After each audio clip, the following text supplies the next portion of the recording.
Salut, c'est Greg. Aujourd'hui, une petite vidéo courte et concise pour vous parler de cette moto, la Honda 300 CRF-L que je teste en ce moment sur le Critty Raid en Crète. Toute la série sera sur la chaîne, je ne sais pas si ça va sortir avant ou après le test de cette moto. Je pouvais ici venir soit avec ma moto, c'était plus long, soit louer autre chose. Mais en fait, comme je sais qu'elle intéresse beaucoup d'entre vous, puisque c'est un A2, ça peut permettre de démarrer, à faire du road trip, à voyager ou à faire du off-road, eh bien je me suis dit que ce serait une bonne idée de la tester pour pouvoir vous faire un retour. Alors comme d'habitude, pas de précision journalistique, les caractéristiques, tout ça, je vous laisse aller jeter un œil sur Google ou le site de Honda pour tout avoir. On va parler comme d'habitude ressenti, parce que la moto pour moi avant tout c'est un feeling, c'est un ressenti, c'est du plaisir. Donc c'est ce qu'on va regarder ensemble dans cette vidéo. Alors on fait un petit tour rapide quand même sur ce qu'il y a sur cette moto. On va parler du moteur puisque vous êtes très nombreux à vous poser des questions sur ce moteur. Comme d'habitude on remet les choses dans leur contexte, c'est un 300 monocylindre. Sur le papier je sais pas combien il fait de chevaux mais on s'attend pas à quelque chose de monstrueux. Et bien pour autant, sur les pistes, ici on a fait environ 1000 km et on a 80% de pistes. Et quand il y a des routes, c'est des routes qui grimpent très très fort. Si vous regardez les vidéos, vous verrez. Bah moi je l'ai trouvé incroyable ce moteur. Pour un 300,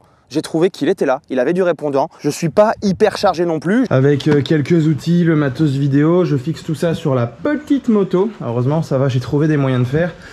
Toujours avec mon installation, mais qui tient le coup pour pouvoir charger mon téléphone pour naviguer. Je suis quand même une 70aine de kilos on va dire, ça dépend des saisons, du vent, des apéros, tout ça. Et il m'a vraiment surpris, je m'attendais à beaucoup moins. Alors oui, on s'emballe pas, hein, ça arrache pas non plus fort, mais pour autant si, des fois en seconde dans les montées, quand il fallait y aller avec un bon coup de gaz, bah, ça grimpait tout seul. Bon alors là, et quand je te dis qu'elle grimpe cette bécane, là je te jure ça grimpe, hein. Il n'y a aucun moment où c'était creux, hein. Et puis si tu tires la roue avant, elle y va, hein.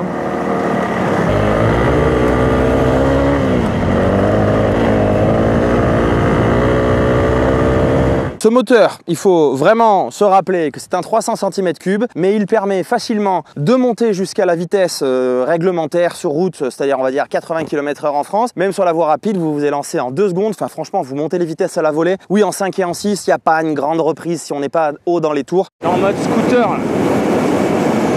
Comme à la bonne époque, couché contre le vent pour essayer de rouler un peu.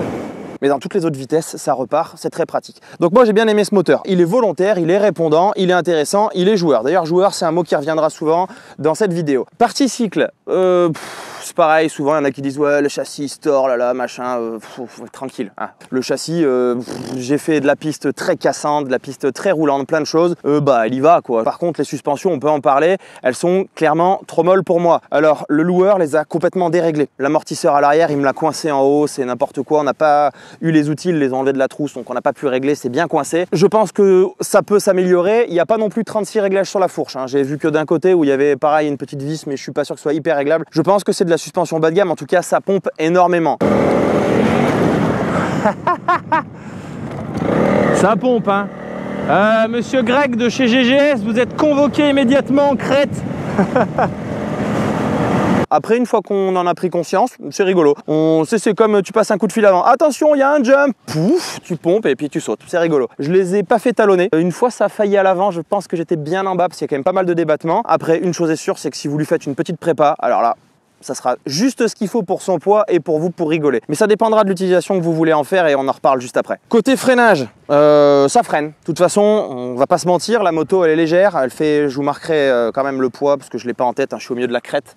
Ça se voit, non? Ça freine suffisamment, hein, franchement, dans les descentes, dans les épingles, quand il fallait freiner fort, ça freine suffisamment. Après, l'ABS à l'avant, bah, il est pas mal, même en off-road. Au début, j'avais voulu l'enlever, habitude de ma T7, parce qu'il faut l'enlever sur la mienne, hein, les anciennes. Mais là, finalement, je l'ai laissé. À l'arrière, c'est juste qu'on peut pas faire le gogol avec un dérapage parce qu'il déclenche trop vite. Des fois, oui, des fois, non, mais il déclenche quand même trop vite. À l'avant, il te met en sécurité. Donc le freinage, moi, je le trouve très sympa. Après, il y a un truc qui est une véritable merde là-dessus. Et si vous m'entendez, le fabricant de ces pneus, arrêtez tout de suite de faire des pneus. Oui, je sais, c'est un peu... c'est du Kenda. Je ne sais pas si c'est les pneus d'origine dessus, mais si c'est le cas et que vous achetez une 300 CRF-L, virez-moi ça tout de suite. Ça glisse sur route.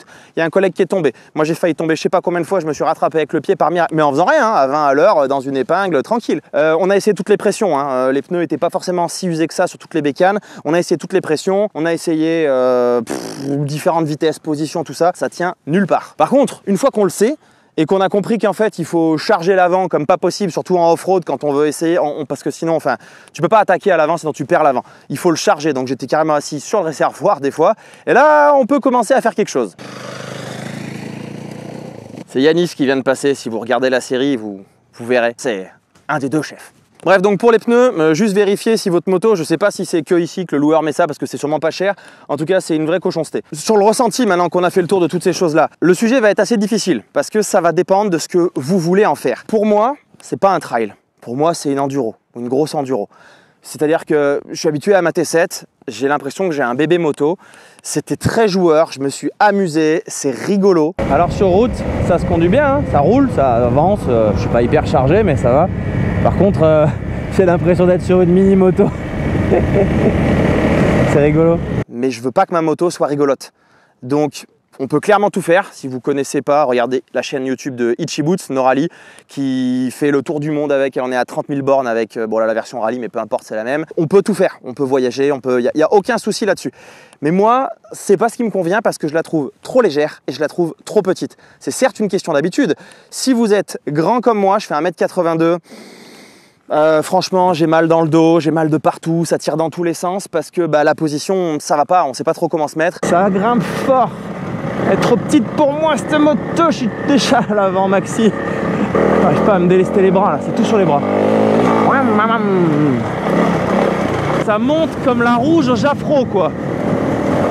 J'arrive pas à être à l'avant tellement ça monte. Elle est trop petite, clairement. Alors oui, on peut mettre des rehausses de guidon, de ci, de ça, mais ça va dépendre de ce que vous voulez en faire. Moi, je veux une bécane polyvalente qui fasse du road trip. Elle peut le faire, mais elle me conviendra pas. Maintenant, je répète, elle peut carrément le faire. Elle peut vraiment tout faire, elle est passée partout. Et petite précision quand même pour lui donner des points positifs. Il y a des endroits... En fait, je suis jamais tombé pour le moment avec elle. On va toucher du bois, il reste encore un jour ou deux. Mais avec son poids, et puis une fois que je mets les pieds sur le côté, il me reste de la place sous la selle. Ça dépend ce que vous voulez faire. Si vous voulez faire du off-road, débuter le off-road, c'est parfait. Si vous êtes un petit gabarit, c'est parfait. Si vous voulez faire du road trip avec ce que je viens de vous dire, c'est parfait aussi. Elle saura le faire, il n'y a pas de souci. Ça monte à 120 sans problème, ça se charge, ça passe en off-road. Elle a pris vraiment des pistes qui cassaient fort. Hein.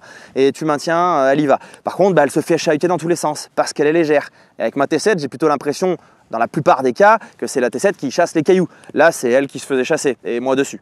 C'est un avis très personnel, vous avez été très nombreux sur Instagram à suivre l'aventure et à me demander « Alors, quand tu rentres, tu craques, t'en achètes une ?»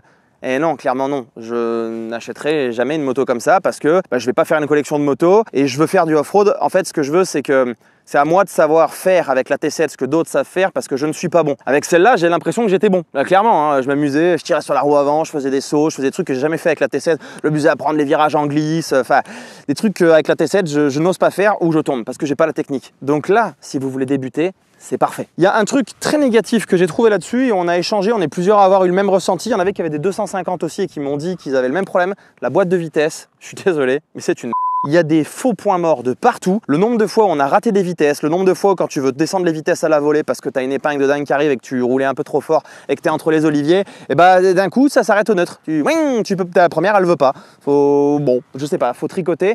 La boîte, je l'ai trouvée vraiment pas précise, pas agréable. Là les vitesses elles passent super bien, c'est du Honda, c'est onctueux, mais par contre il n'y a pas de précision.